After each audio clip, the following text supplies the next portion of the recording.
This is the TSOM Broadcast Network, broadcasting worldwide on broadcast affiliates and satellite program providers, including CNN Broadcast Network, Sirius Satellite Network, Star Media, Good News Radio Network, Angel Broadcast Network, Wiki Broadcast Network, and WPBN TV. For more information on the TSOM Broadcast Network, visit us at www.xzbn.net.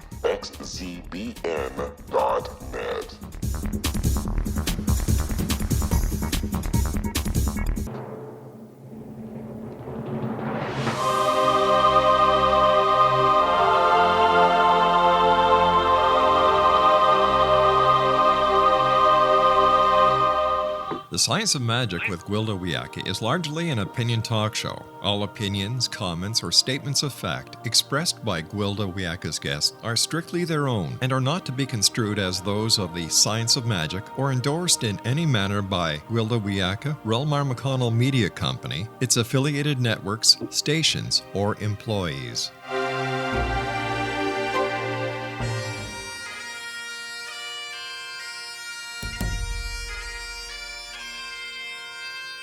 Welcome to the Science of Magic with Gwilda Wiyaka, a program dedicated to uncovering the unified nature of reality and humanity's ever-evolving place as truly galactic beings. For more information on the Science of Magic with Gwilda Wiyaka, visit us online at www.thescienceofmagic.net.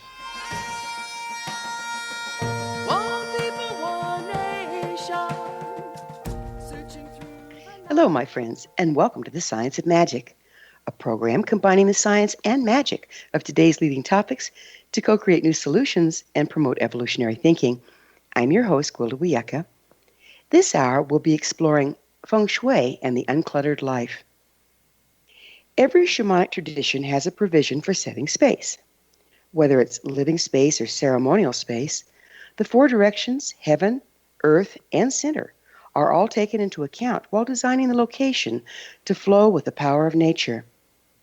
The same is true of ancient synagogues, mosques, temples, cathedrals, pyramids, mounds, standing stones, and so on. My Lakota teacher was ever mindful of the placement of things in his home or in the sweat lodge. If it wasn't cleared, blessed, or have purpose, it was not present. He once told me that if we're not grateful for our belongings and careful to pass them on when they no longer serve, that they will block the flow of spirit and poison our space. He had very little and appeared to want even less. Yet everything he had he treated with reverence and careful placement. Well, I remember the old rusted coffee can with a baling wire handle that he used to smudge sweat lodge participants before they entered the structure. It was handled as if it were the most precious and ornate brazier in the Vatican. Why this cross-cultural, age-old attention to space and placement?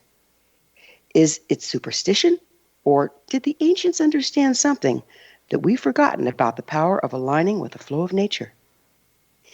In an attempt to unravel this mystery, we'll compare modern approaches to design, the teachings of shamanic traditions, and the ancient practice of Feng Shui. With us this hour to represent the Feng Shui part of the equation is Tisha Morris, best-selling self-help author, Feng Shui expert, and trained interior designer, life coach, energy healer, and yoga instructor. She's the founder of Earth Home School of Feng Shui. Her latest book is Clutter Intervention, How Your Stuff is Keeping You Stuck. Her website, TrishaMorris.com. Trisha, thank you so much for joining us on the Science of Magic. Thank you so much. It's my pleasure. How did you get involved in Feng Shui? Well, I always say I came in through the back door. First, by the way, that was such a beautiful introduction of space and really incorporating the different traditions. That was, I really enjoyed listening to that. Thank you. Thank you.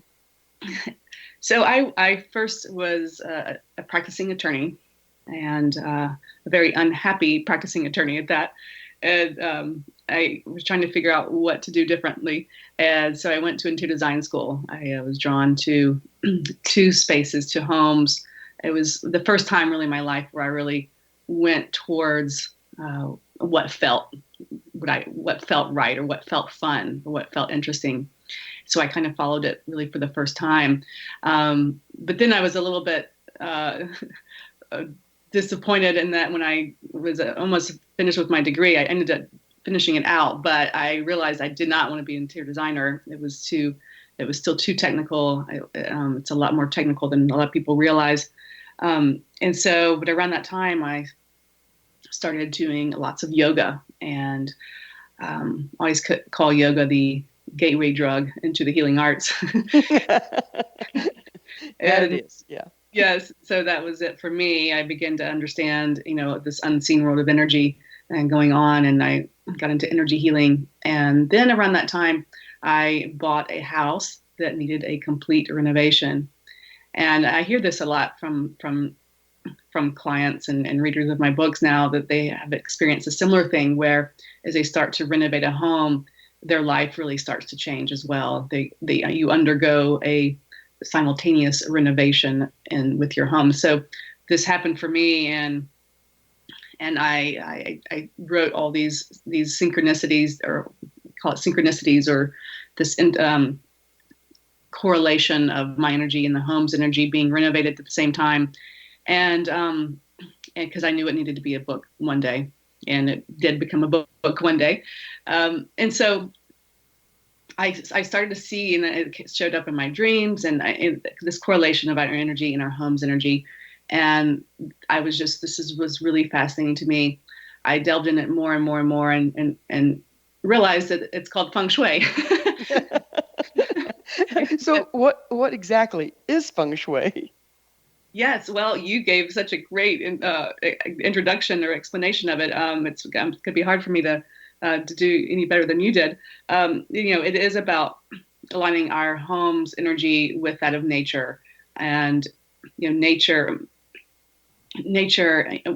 Everyone's trying to live closer to nature and yet stay within the comfort, four walls, air conditioned or heated space at this time of the year as possible. And in my last book, Decorating the Five Elements of Feng Shui, I really delved into integrating the natural world with our home space. And that's a big part of Feng Shui for me, is in the original intent. Well, the original intent of Feng Shui was to locate auspicious sites for the dead, for burial grounds, and then secondly for living.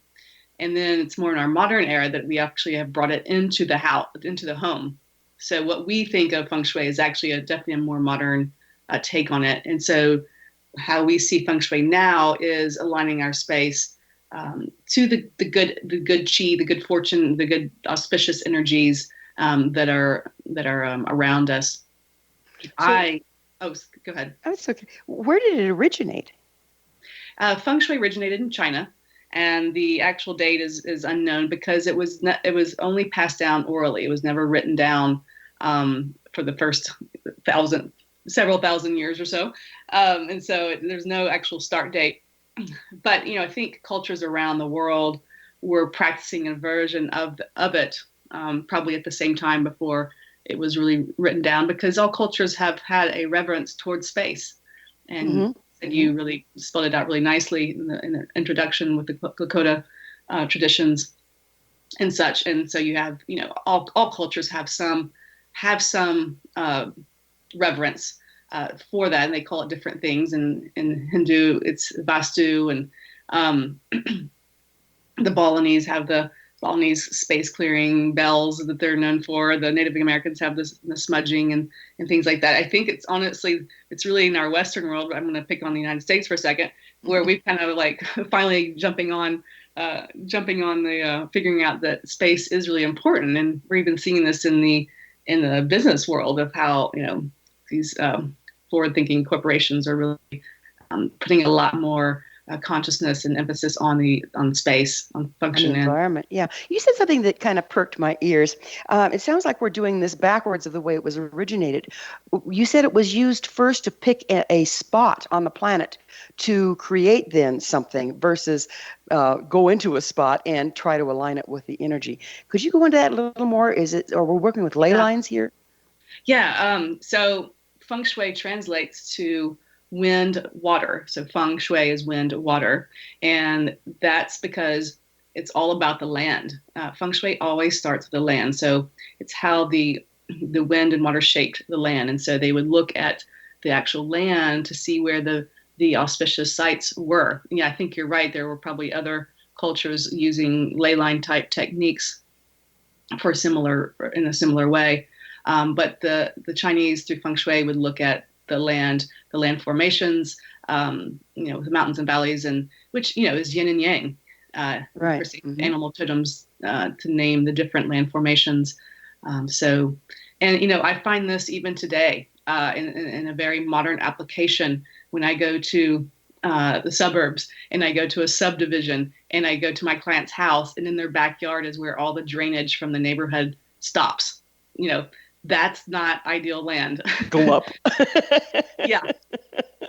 So it sounds like, the green, the green dragon, the white tiger, and all these things that we look at in very traditional Feng Shui that don't seem applicable anymore show up in very, very modern ways.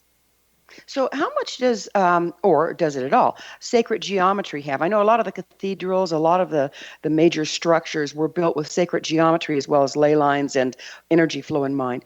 How much does that have to do with Feng Shui?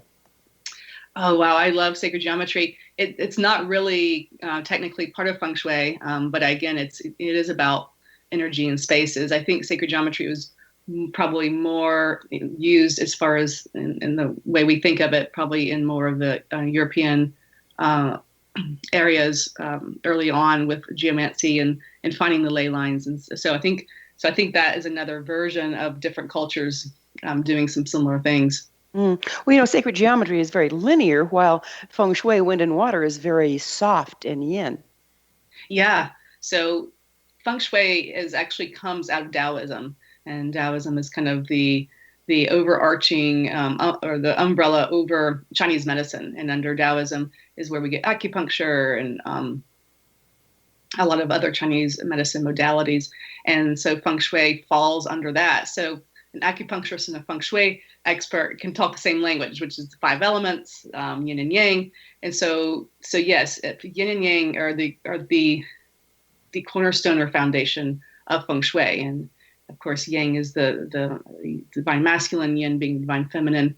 And on those principles show up in your home on a very, very, very literal way. And and so you can see that also in the land. I'm looking out my window and I see, a big mountain and then it valleys into more of a yin area.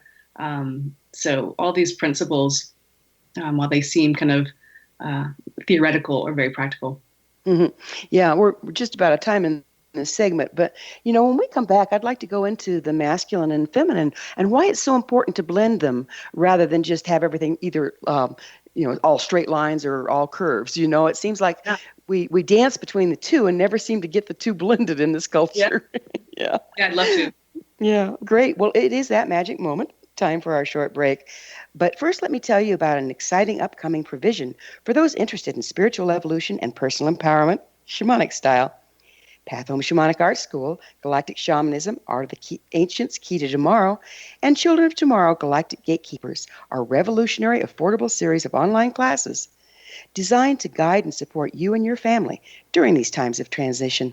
They'll be coming soon to findyourpathhome.com. So stay tuned to be the first to experience these amazing classes. Again, that address is findyourpathhome.com. Tisha and I will be back shortly, so don't go away. You're listening to The Science of Magic. We're aired daily on xzbn.net.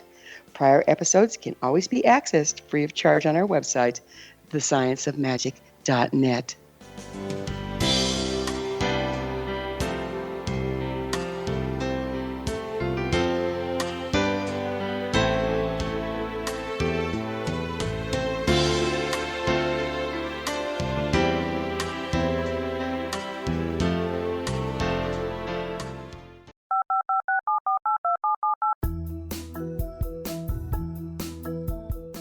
Did you know that when you're on the road with limited data or Wi-Fi, you can still listen to the X-Zone radio show with Rob McConnell, The Science of Magic with Gwilda Wiyaka, X-1, Dimension X, Space Patrol, and every minute of the X-Zone Broadcast Network by calling 213-401-0080, courtesy of Audio Now.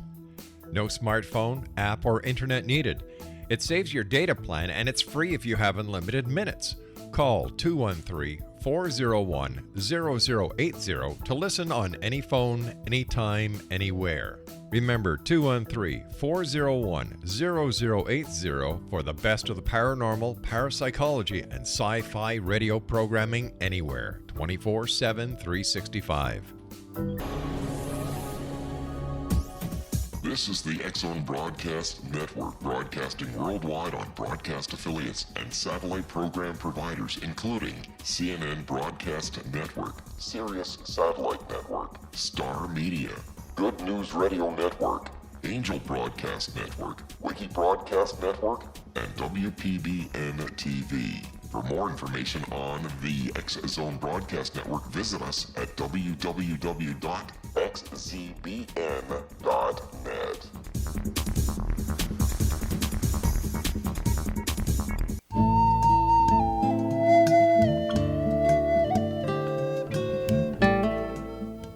Welcome back. This is The Science of Magic, dedicated to unification and evolution of consciousness.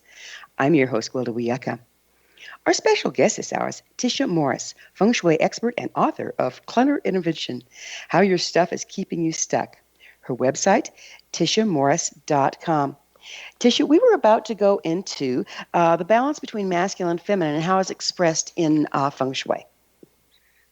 Absolutely. I love talking about yin and yang. And what, one of my first book, or my second book, was called Mind, Body, Home. And I named it that for several reasons, but mainly because everything applies to us on the mind level, the body level, and the home level. It's all the same principles showing up in different ways. And yin and yang is one of the best examples of that. We all have yin and yang within ourselves. We have it in our mind by the right and left brain, and we have it in our home. And as you mentioned before the break, really we're all striving, whether we know it or not, towards a balance of the yin and yang within ourselves. And the right and left brain is pretty much the best example that we're familiar with. But also our body, we have a right side and a left side. The left side is the feminine, the right side is the masculine. We all have qualities of both. And we attract to the person, our partner, or if we're in a relationship, has the exact opposite mirroring yin and yang within them. So, which is why people feel like they've found their other half. It's because they have found the other balance, yin yang balance, to make themselves whole. And so this shows up in our house as well with yin and yang. The biggest way you can see yin and yang in your house is the lighting. The sun is the biggest yang producing thing we have on our planet. And then yin would be more darker spaces. And everyone's drawn to a different, so even though I say we're all trying to strive toward having a balance of the two, we're really balancing out ourselves. So if someone, what tends to happen is like attracts like. And if I tend to more yang, then I'm going to like more yang space. And this is where we can use feng shui or use our interiors to help balance us out.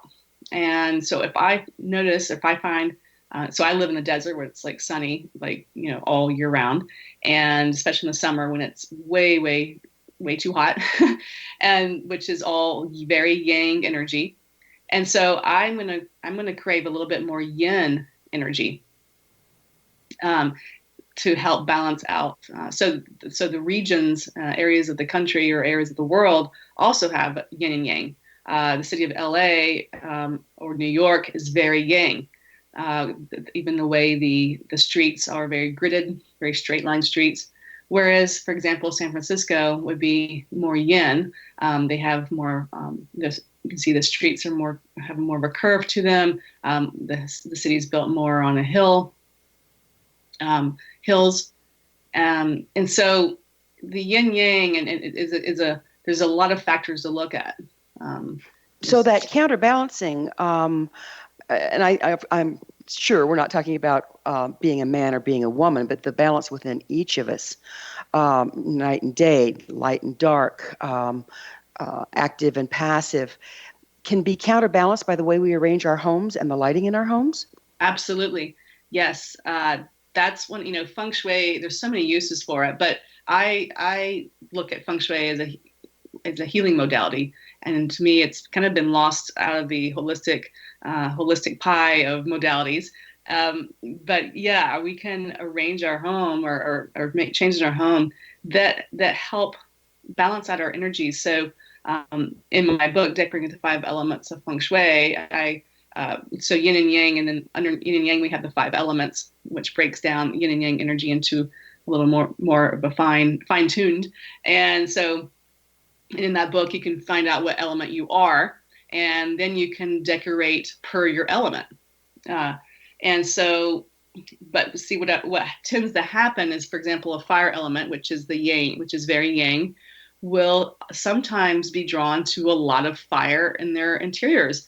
And that is going to make you too fiery. It's going to overbalance or make you out of balance to where it's better to bring in some water to cool you down. Let's just put it that way.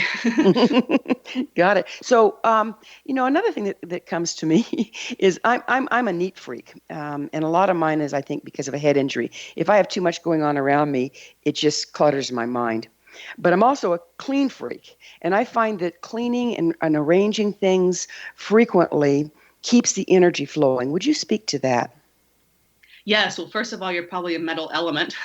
They are organizers. They like a pristine environment, very clean and orderly. You can always depend on them being on time. So that's probably definitely your type. And so, yeah, well, so my book that's about to come out, Clutter Intervention. I spent a lot of time talking about clutter, but I did not leave you guys out, the clean freaks. And because my mom was a clean freak. She was very organized. But that does not dismiss the opportunity for you too to have clutter. Because it's organized doesn't mean there's too much of it. That's right. Sometimes it's the quality of the items that you're keeping, so to speak, the emotional or energetic quality of the item as opposed to the quantity. But at the end of the day, my goal when using Feng Shui is that you love every inch of your home, and that's our energy in our space being at its best is the best Feng Shui, in my opinion. So let me see if I got this right. So it's what the articles and the placement elicit from us rather than what they do to the energy that's important.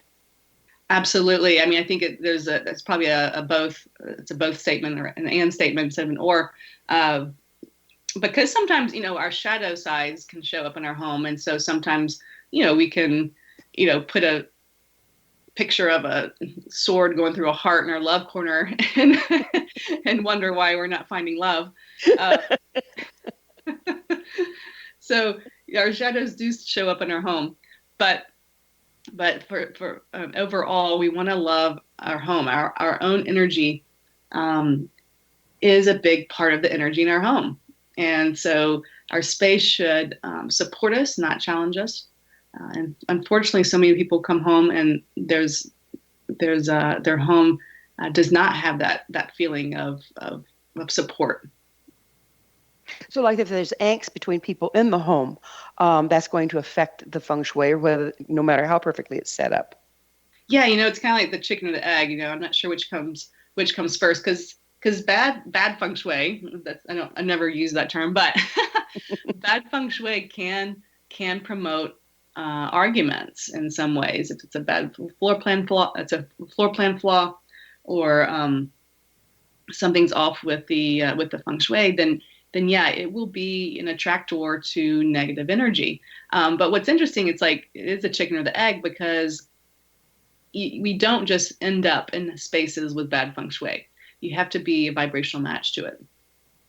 And so you create what you're putting out there. Yes. Mm. So you must have already been, or the person in our example would be prone to having arguments, to be attracted to a house that had a bad floor plan that promoted negative energy. Does that make sense? Yeah. Would you mind defining negative energy? We hear a lot about it, but let's define it. What exactly is it? Well, technically, energy is. I mean, it's just in our layman's words of energy being good or bad, because energy is not good or bad. It's it's a very scientific. It's on a scale of dense energy to light energy, and so I think we typically think of dense energy as being bad and light energy as being good. In Feng Shui, we're always talking about the dense energy or calling it bad, because that's usually what we're trying to clear. And why are we trying to usually clear the dense energy? It's because it's the dense energy that gets stuck. Light energy just kind of goes around and it's happy and it bounces around and does nice, fun things. The dense energy gets stuck in corners. It gets it's heavy. And so stagnation? Yes, exactly. So what effect long term does stagnant energy have on a person's life and health? Well, it can definitely affect health for sure. And these are, when I go into a client's home, I can kind of go in as a detective and based on what issues they're having. And the floor plan is a big indicator of things, how they've arranged furniture can affect things, but also the history of the house, or what has taken place in the home regarding any dense energy that needs to be cleared. And so clients come to me for various reasons: money problems, health problems, relationship problems. And so all of these are mirrored in our home. Oh, so you could almost use it like a diagnostic tool. Exactly. You can use it as more people should use it as a preventative medicine tool, or preventative life tool. Most people come to Feng Shui, unfortunately, on the other end of it, after things have gone bad. And a lot of people come to Feng Shui because they, at last resort, so many people move into a home and suddenly they lose their job, health issues, or whatever the case is. And they, even if they've never known anything about Feng Shui, can connect the dots of, ever since we moved to this house, ... And so they're making their own mind, body, home connection. That's interesting. Another thing is, I wonder how much Feng Shui and stuck energy has to do with what we consider to be hauntings. Oh, absolutely. So this dense energy that I was describing, or the stagnant energy, it gravitates kind of like dust bunnies. There's those spots in your house where all the cobwebs and dust bunnies attract to. Well, that's actually a visual indicator of some dense energy. It's not necessarily have a ghost, but it's those areas of the house where that stagnant energy tends to go to. And so what kind of ghosts or hauntings is a lot of times it's some kind of traumatic energy. Trauma is a dense energy, and if there's been a trauma of a varying, it's a spectrum of trauma, and it's a spectrum of dense energy. Perhaps it's in the living room corner. Well, it's going to attract, like attracts like. So if there's more dense energy, it's going to attract more, and over time it gets bigger and bigger, perhaps. But the amount of trauma that it was is more likely for a haunting or a ghost-like situation to happen. Anytime that I have ghost activities with clients, it's always in an area of the house that's, quote, bad Feng Shui. Well, we're going to have to talk about hauntings on the other side of a commercial break, because Okay. It's time for another short pause. Tisha and I will return to our discussion on the other side of this break, so don't go away now. We're coming to you through the X-Zone Broadcast Network, where new and exciting things are always happening. Don't miss the other fine shows and hosts on xzbn.net. You're listening to The Science of Magic, your resource for creating solutions in a changing world, thescienceofmagic.net.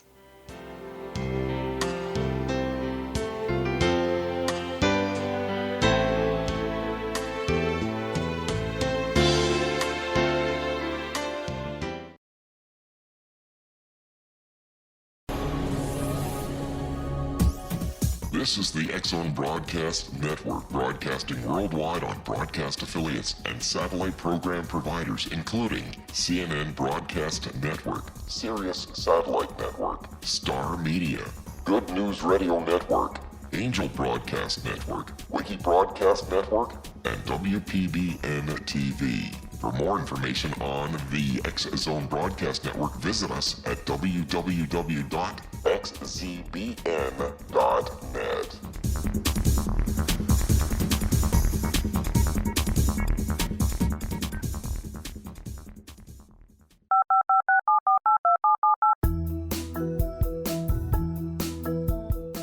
Did you know that when you're on the road with limited data or Wi-Fi, you can still listen to the X-Zone Radio Show with Rob McConnell, The Science of Magic with Gwilda Wiyaka, X-1, Dimension X, Space Patrol, and every minute of the X-Zone Broadcast Network by calling 213-401-0080, courtesy of Audio Now.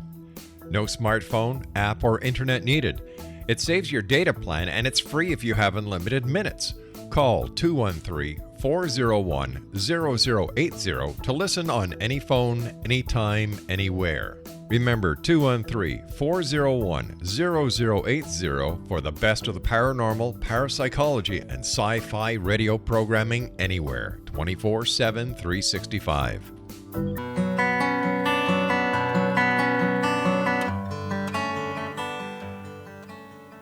Welcome back. This is The Science of Magic, a place where magic and science come together to promote enlightenment. I'm your host, Gwilda Wiyaka. Our guest this hour is Tisha Morris, Feng Shui expert and author of numerous books. Her latest, Clutter Intervention, How Your Stuff is Keeping You Stuck. Her website, tishamorris.com. Tisha, we were talking about ghosts, and you wouldn't think that a Feng Shui discussion would lead us to ghosts. But and I don't want to take too much time, but I do want to cover one interesting part about it. And you were talking about stuck energy. And so we say we have a trauma that gets stuck in a corner of a house. Then we respond to that trauma because we can pick it up on some level. And then do we actually feed it because we start believing in it and responding to it and creating our own ghosts? Yes. Very well said.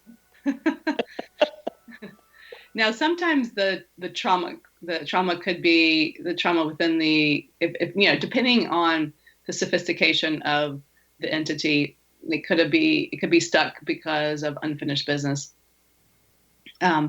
Which those are always very fun. But usually it's actually, there's a spectrum of ghosts of how sophisticated they are. If they're pretty sophisticated, then it's possible to see an apparition of it. The less sophisticated is just more of some random noises and things like that. And as I was saying, there's always a correlation of where they hang out and the feng shui. So, and it's actually there's almost a domino effect. There's also usually it's also that starts with the land. As I was saying earlier, there's usually something under the land that's what I would call not the ideal land that attracts the energy to begin with. Okay. And then from there, it's like energy attracts like energy. And so then there's probably a floor plan issue in that same area. And then, believe it or not, what tends to happen is that's also where the homeowners, their clutter ends up. It's like just becomes this magnet of dense energy. It's really fascinating to me when I see it. So when you walk into somebody's house and there's a pile in the corner, there's your clue. Yeah. I mean, how fun is that? Follow the breadcrumbs, So tell me, Trish, how do we exorcise the demon? Well, I find it to be a case-by-case basis. And, I have a Feng Shui school where I train people to become Feng Shui consultants. I have not yet come up with a way to teach ghost busting yet. But here's the key. I'll give you a key. There's always a vibrational match to the homeowner and the ghosts on some level. Oh, interesting. And just like you, it's a boundary issue at the end of the day of allowing other energy in your space. And in the same way that we, it's almost like allowing someone to store their junk in your house. Mm-hmm. That's what the vibrational match of having a ghost in your house is. Wow. So tell me, let's change gears a little bit here. Right. What's the best way Feng Shui can support your average person? I've been starting to use it, excuse me, as a manifestation tool. Mm-hmm. Our home is just a reflection of ourself. And if your home is a reflection of yourself from 1995, then that's what you're going to get back. And so this is where I've been, excuse me, really working with the clutter. And I view clutter as anything that's not serving you now or in the future. And so if you think about everything in your home, unless you just came home today from somewhere, is made up of items that you've purchased from the past. And they're representative of who you are and have been up to this moment. And any moment you can change that. And there's lots of things, excuse me, in your house that you still love and still use and they're still functional and that you like and you want to go forward with those. But there's a lot of items that don't fall into that category that represent the past, whether it's from a past relationship, a past job, a past association with a city, or maybe a story in your life that you keep on repeat. And everything in our home should reflect who we are now or who we want to be. Interesting. So how does gifts fit in with this? It seems like we take gifts for granted, and I don't mean that we aren't grateful for them, but people don't really understand the energy of gift giving. In other words, one of the things I teach shamanically is if you're going to give somebody a gift, make sure you've pulled all of yourself and all of your agendas and expectations off of it so that it's clear for them to repurpose. And we don't do that. So somebody gives us a gift, and there's all sorts of agenda hanging over it. What kind of effect does that have on our environment? Yeah, gifts are so tough. I have a whole section on gifts, and they're really. Here's the thing: when we struggle, if we receive a gift that we don't really like, and it brings up all kinds of emotions, guilt being one of them, guilt about getting rid of it, obligation to have to keep it. This is actually also a boundary thing. On both sides, if the giver is giving it conditionally, then that's going to set up for some problems energetically. Or if the receiver has guilt in giving it away and therefore, hangs the picture on their wall and they see it every day, that's allowing a boundary to be crossed. And so I love your approach. I mean, like being really intentional about and detaching from it once you give the gift. Yeah, I think that's really essential. What tends to happen though, whatever energy is involved in that gift is the same energy that's mirrored in that relationship, whether it's friends, mother and daughter, partners, whatever the case is. It's just a representative of some underlying shadow energy between the two people. Mm-hmm. Okay, and here's the other side of that. The other thing that I teach is because, when you're decluttering, you're getting rid of stuff. But isn't it very important to make sure that you're ready to get rid of it, number one, and number two, pull all of your energy out of it before passing it on? Yes, absolutely. I'm a big proponent of, really blessing the item, saying thank you and goodbye, really having a very intentional goodbye ceremony. Doesn't have to be a ceremony. Everyone approaches the things differently and how they want to get rid of it. But yeah, doing it very intentional. And you're right. Our things hold our energy. This is why it's often so hard to get rid of things, is because it holds our energy. And I find this especially true for men. Men are actually, not to stereotype, but I just see it too often to not point it out. because men don't process their emotions quite as much as women, their things hold their emotions much more than the women. And so, getting rid of a jacket from college is like the same as getting rid of their left arm. Mm-hmm. Yeah, yeah, and then it's amazing how we project value, our personal value, into the things. Then, if we get rid of them because we're trying to declutter, we're kind of scattering ourselves across the planet. Is there a way to is there a way to go back and recollect yourself, even though you've been doing this for 50 years? That's a great point. I actually have a meditation on my website of reclaiming your energy from spaces. So the same thing you're talking about, but we do this with our spaces when we move away. It's funny, we talk all the time about space clearing and clearing, smudging out the previous owner's energy. Well, what about all of our energy that we left in spaces? Exactly. Are we smudged out? Yeah, I've had clients that are just totally disoriented once they move. They don't feel at home. And when I teach them a simple ceremony to pull themselves out of the old place and put themselves in the new, it makes all the difference in the world. Yes, that's great. It's amazing. This energy part of our lives that most of us totally ignore. So with all this in mind, is Feng Shui a science or is it a magic? I think it's definitely both, and an art too. There are some very magical qualities about Feng Shui, the Bagua map being one of those, which is the alignment of how each area of your life falls within your home. And this Bagua map was created thousands of years ago, and it's this alignment that comes out of the I Ching. And I teach this stuff, and so oftentimes when you teach things, you have to come up with like a really good explanation of it. Right. And I've found that it's just magic. Well, the Bagua map, let's talk about that. That thing fascinates me because it's so much like a medicine wheel, where it really aligns with the literal magnetic directions of the earth. Would you go into that a little bit for us? Yes, absolutely. So different schools of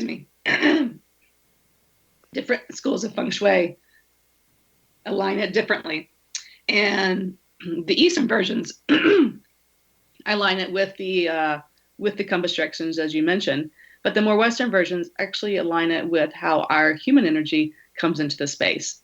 And so, which is interesting, it's, different perspective, based on the Eastern ways and versus the Western ways. We in the West are a little more egocentric, whereas the Eastern cultures are a little more earth-centric. So it can be a bit confusing. This is actually a lot of times what leads people to get a Feng Shui book, and then they have a couple of Feng Shui books, and they say different things about how to align the Bagua map, and then they give up, and they either give up or they give up and hire a Feng Shui consultant. The latter. Yeah, that was always confusing to me because in the shamanic practice, we align everything with the earth itself. And the Bagua map works very well that way. So if I align the Bagua map with the energetic the ley lines, are not the ley lines, but the magnetic lines of the planet, and then decorate according to that, or not decorate, but place according to that.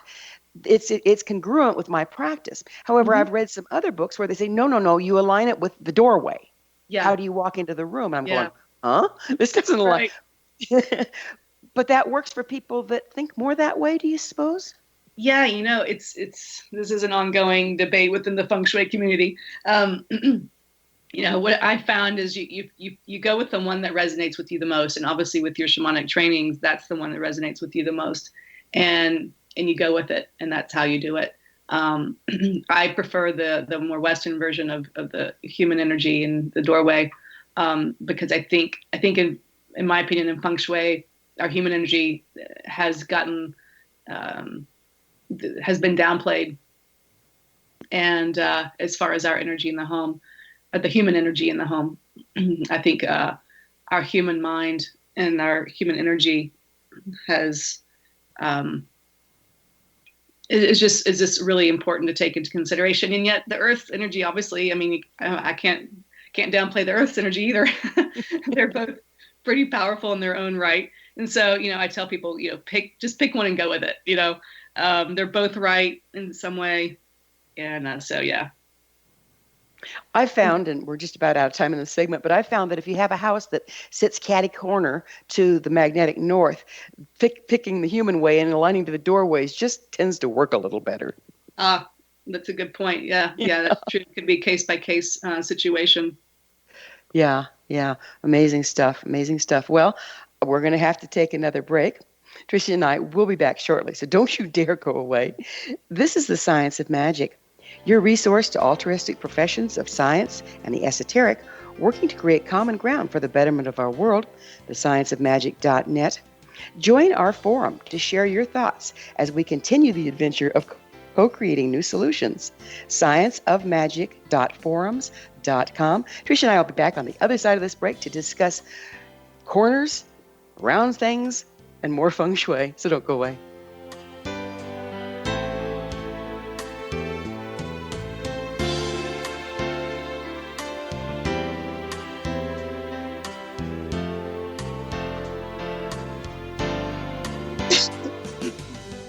The Earth is under ever-increasing pressure from untenable lifestyles and growing populations. Yet, viable answers seem in short supply. What if I told you there's an ancient form that can empower you to take charge of your life?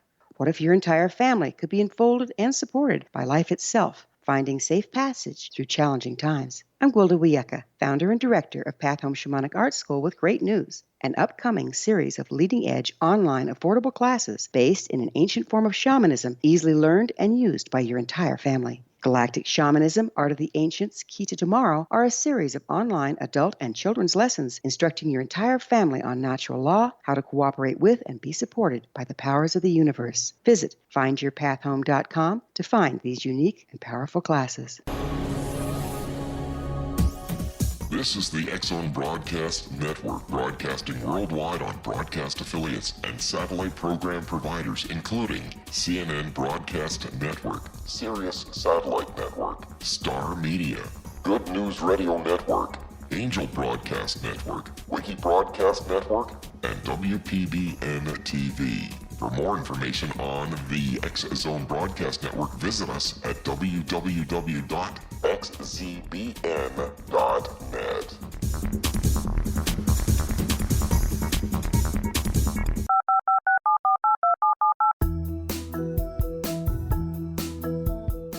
Did you know that when you're on the road with limited data or Wi-Fi, you can still listen to the X-Zone Radio Show with Rob McConnell, The Science of Magic with Gwilda Wiyaka, X-1, Dimension X, Space Patrol, and every minute of the X-Zone Broadcast Network by calling 213-401-0080, courtesy of Audio Now.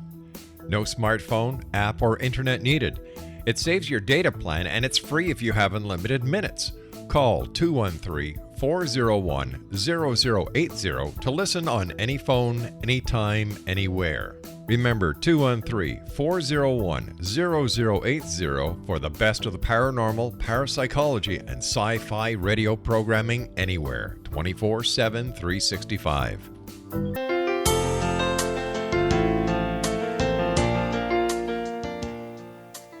Welcome back. This is The Science of Magic, bringing together gifted people of service to the world. I'm your host, Gwilda Wiyaka. What's up in your world? I always love to hear from my listeners. Email me at info@thescienceofmagic.net and suggest a topic or guest that's on your mind. You can bet you're not going to be the only one interested. Our guest this hour is Tisha Morris. She's a Feng Shui expert and author of Clutter Intervention, How Your Stuff is Keeping You Stuck. Her website, tishamorris.com. Tisha, we were talking about the Bagua, and it's just a fascinating thing, but I don't think we were clear enough for people that aren't educated in Feng Shui. What exactly is it, and how does it orient the energy in your house? So the Bagua map comes from the I Ching. The I Ching is the kind of the considered the oldest book ever written. I don't know if that's true or not, but it's kind of the Bible, so to speak. It comes out of Taoism. And actually, the original I Ching, all it is lines called trigrams. And these trigrams, later they became hexagrams, but the trigrams in the I Ching is what the Bagua map actually is. And so it's a very, very, very old tool that has been passed down for thousands of years. And I think part of the magic of the boggle map is just that the amount it's been used over thousands of years gives it an extra dose of energy. Something's become part of our collective consciousness for so long, it tends to have a lot more power. I think that's kind of the power of rituals because they've been used for so long. Right, very well put. Now, if you put this thing down, orient it, whether you're oriented to the passageways in the home, which would be to the person, or to the magnetic lines of the planet, then it tells you exactly what part of your room represents what aspect. Is that correct? That's correct. So the easiest way I tell people is so if you have your floor plan, and it's mainly used over a floor plan. It can be used over any space, though. It can be used over your desktop. Can be used over an individual room, any space. But we'll use in our example a floor plan, and you just draw a big tic-tac-toe board over it. And if you use the Western way, you would the bottom of the boggle map would be usually if your door is on the front of the house, then that would be the bottom. And so if you're standing at your door, whatever your back left corner of the house is going to be your money corner. The back right of your house is going to be the love corner, and so forth. People can get a download of a boggle map with the instructions on how to apply it if they sign up for my newsletter at my website, tishamorris.com. So that's an easy, fun way to get started. And it shows you where each of these areas of your life, money, love, health, career, children, friends, wisdom, family, all that good stuff. So yeah. Then once you get that established, then what's with all the little charms and mirrors we often associate with the practice? Yeah, so those are called cures or remedies. And those are our little Band-Aids we use sometimes. I don't use them that much. But what I find, once you have this boggle over your space, let's say you're being challenged right now with love, or that's an area that's up for you right now. And so you would see what's in your love corner. And the first thing I recommend people is, what can you clear out? This is where the clutter comes in. That's the first step of Feng Shui, is what's blocking that area. And it could be anything from literally a large piece of furniture that's blocking the doorway, or it's creeping over the entrance to where there's a literal block, or it could be something a little bit harder to find, like a letter from your ex that's in your nightstand. It can really run the gamut of where our blocks, which is really our shadows, are located that are blocking something for us. And so seeing if there's anything you can clear out, and then seeing what you might be able to add to energize that area. So, for example, if it is the love corner, then you might add a rose quartz. You might add a plant. Anything that's living, kind of living energy, brings energy. Anything that brings good chi. Also, what brings really good energy is items that we associate with love, or for example, if it's a picture that you love that. Well, actually, I'm looking at a picture and where I'm sitting right across from me, it says, "I love you." That's very appropriate. And so being very conscious of what's in that space, and making sure it's really about bringing consciousness to your space, and really. So do you have to use particular things to represent the directions or the areas, or is the meaning that they hold for the person the more important? I believe the more personal, the better. So what one person puts in their love corner might be totally different than what the next person does. That's right. Yes. There are some things, though, across the board that you don't want to do. You don't want to have things representing the number 1 or the number 3. For example, artwork with a single woman, or artwork with 3 women. These are going to bring in the ones is going to keep you single if you're looking for a relationship. The 3s is going to bring in a potential third party, or you're going to be a third party to someone else's relationship, or it could be a third party in terms of work, or some kind of other something that comes in between your relationship. So even numbers in a relationship corner. That's right. Okay. So how about your money corner? What do you have to watch out for there? Again, anything that might be blocking you. So anything, again, clutter this is where clutter comes in. Clutter being anything from the past that's no longer representing the kind of work or money that you're doing now. So if you have something in that corner that represents an old job that is no longer worthwhile, that it doesn't serve you anymore, or an old profession, say for instance, if you hang a certificate up that you aren't using anymore, that wouldn't be a good thing? That's exactly right. It's so funny how we can kind of trick ourselves. Even sometimes like awards that we think are great can also actually keep us stuck in the past. Because we can, even like good things can kind of keep us anchored into the past if we consider it kind of like the good old days or the best days have come and gone. That's really going to keep us from creating new positive memories.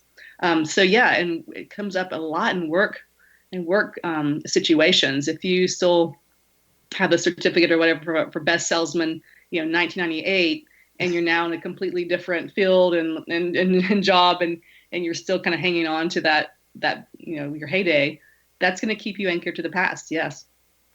Isn't that fascinating? Because we tend to do that. We tend to try to hang on to things that were milestones for us, and yet it's holding us back. Isn't that interesting? Yeah, and it doesn't always have to hold us back. Obviously our accomplishments and achievements are should be stepping stones to bigger and better things down the road. They're all kind of provide a mosaic of where we are now if you use it and see it in that light. But some people, I'm a Cancer sign, so I can easily get stuck in the past, being nostalgic, and so sometimes you have to be careful to make sure that you're not viewing these things from the past as an anchor. So yeah. Interesting. So say you have your house decorated in such a way that in your love corner you've got trees going on. Is there a way to correct that without changing things that you don't really want to change? Say you have that picture up and you've got the 3 women in it. What would you do with that if you couldn't move it? I would definitely take it down. Oh my gosh. It's out of here, right? I've just seen a personal experience and from clients. Something that just don't take a chance with anymore. It's that strong, huh? Yeah. It's the subconscious mind too. Especially with artwork. Artwork is like, subliminal messages that we're seeing all the time. And, so artwork particularly is very, very powerful. So why do you think we're so stuck with clutter? Why are we so plagued with it? Well, I think it touches on what we were saying earlier about our emotions. And what I find is as soon as someone can really acknowledge what emotions that the object has for them, then it's pretty easy to let it go. So once again, it's energy management of your own energy, isn't it? Exactly. Yeah, it's never about the object per se. It's about what it represents or the story that it holds, the emotions that have been projected onto it. And so if it's an object that you're struggling with, I really recommend just start asking yourself a bunch of questions. What was going on in my life when I received it or bought it or purchased it or got it? Who does it remind me of?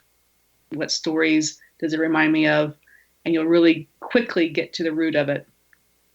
So I'm sorry, do you suggest examining each piece that you're going to keep in your environment with that set of questions? Well, any object, when you're doing some purging, some items are really easy. You don't think twice about it. And there's other... it's hard to believe, but we're out of time, Tisha. Hey, thank you so much for coming on the show. And folks, you go to her website at TrishaMorris.com, and she's got all sorts of goodies there for you. Our guest has been Tisha Morris, Feng Shui expert and author of Clutter intervention, how your stuff is keeping you stuck. This has been The Science of Magic. Join our email family to stay abreast of all the exciting new things we have coming up at thescienceofmagic.net. Until next time, dear ones, may you be blessed with knowledge and comforted with love as you declutter your life.